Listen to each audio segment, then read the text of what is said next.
Before the first drop of rain reached the parched earth,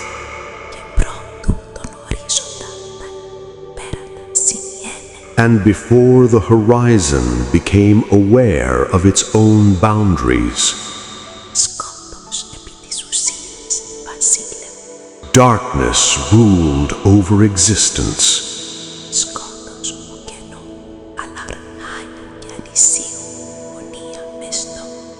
A darkness not empty, but filled with an ancient, restless anxiety.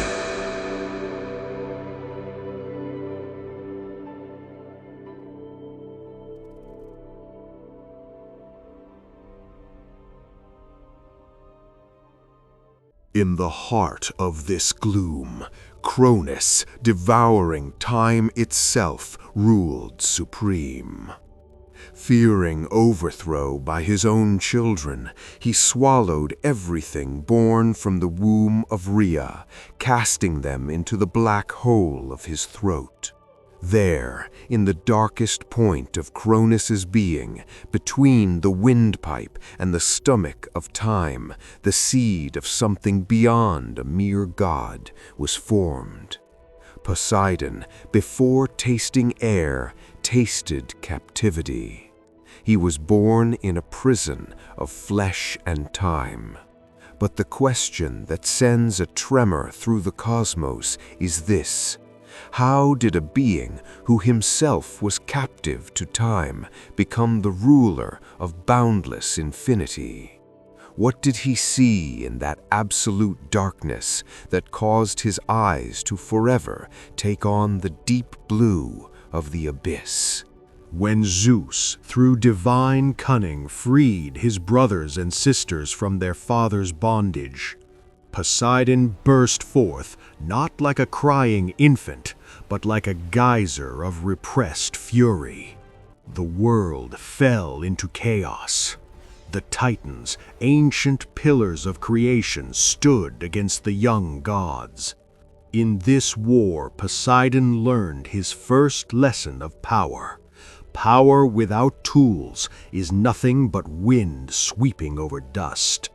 The Cyclops, those one-eyed smiths of the earth's depths, within furnaces of eternal magma, forged a weapon for him that shifted the balance of existence, the trident. This was not merely a spear, it was a key for opening the veins of the earth. After the fall of the Titans, it was time to divide the inheritance. The three brothers stood before the vastness of existence. Lots were drawn. Zeus claimed the imperishable sky. Hades took the realm of shadows beneath his feet. And Poseidon, he received a domain with no boundaries. He became the ruler of fluidity. But was he truly the winner of this lot, or was the ocean a vaster prison that kept him distant from the throne of Olympus? This was the first fracture in the divine soul, whose eyes were always fixed on the heights of Olympus, while his feet were rooted in the deepest salty trenches of the world. Poseidon built his domain, a palace of coral and pearl in the depths of Aegae, where sunlight dared not penetrate. He was not merely the god of waters, he was the earth shaker. Whenever wrath weighed heavily upon his chest, he drove his spear into the heart of the ground, and mountains collapsed like the trembling shoulders of a weeping man. He created the horse, not from flesh and blood, but from sea foam and the ferocity of storms. He sought to prove that beauty could be deadly. In this era, Poseidon reached the absolute zenith of his splendor. Civilizations cast their most golden goblets into the sea to win his favor. Yet beneath this power lay an insatiable thirst, the desire to possess the land. Why would the ruler of the seven seas crave a city upon dry ground? This question ignited his conflict with Athena over Athens. Poseidon struck the rock and drew forth a spring of salt water, a symbol of eternal power. Athena bestowed the olive tree, a symbol of peace and wisdom. The people chose Athena. That day, the ocean turned the color of blood, not from death, but from the wounded pride of a god who realized that absolute power does not necessarily mean being loved.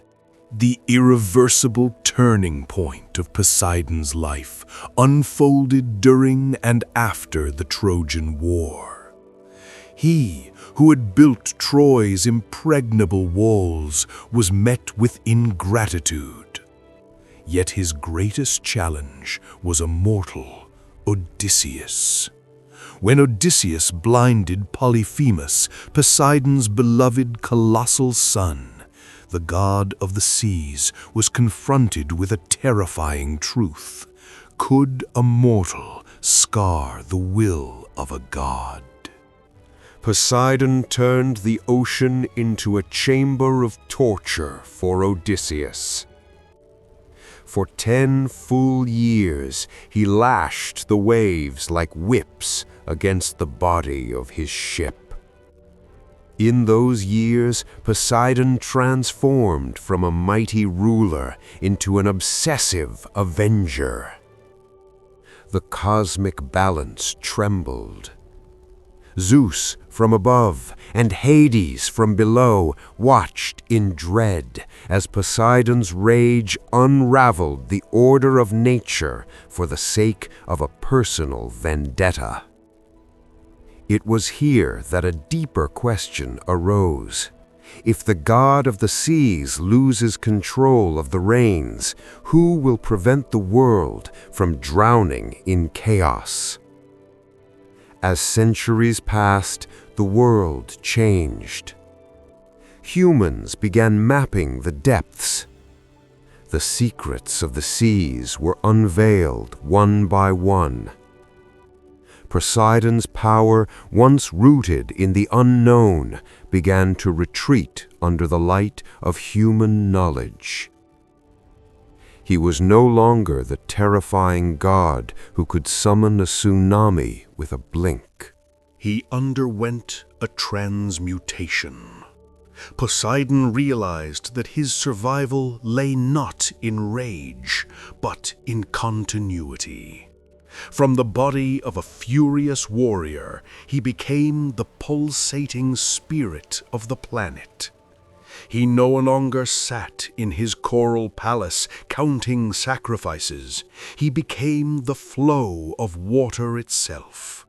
He came to understand that the ocean was not his domain. The ocean was him. This was not the end of Poseidon, but the beginning of his eternity. He transformed from a persona into an element. Every tide that rises and falls is the inhale and exhale of his ancient lungs. Every time the earth trembles beneath our feet, it is not his wrath, but the shifting of a god turning in an eternal sleep. Poseidon never vanished. He flows through the veins of every living being, for our blood still carries the salty taste of his ancient oceans.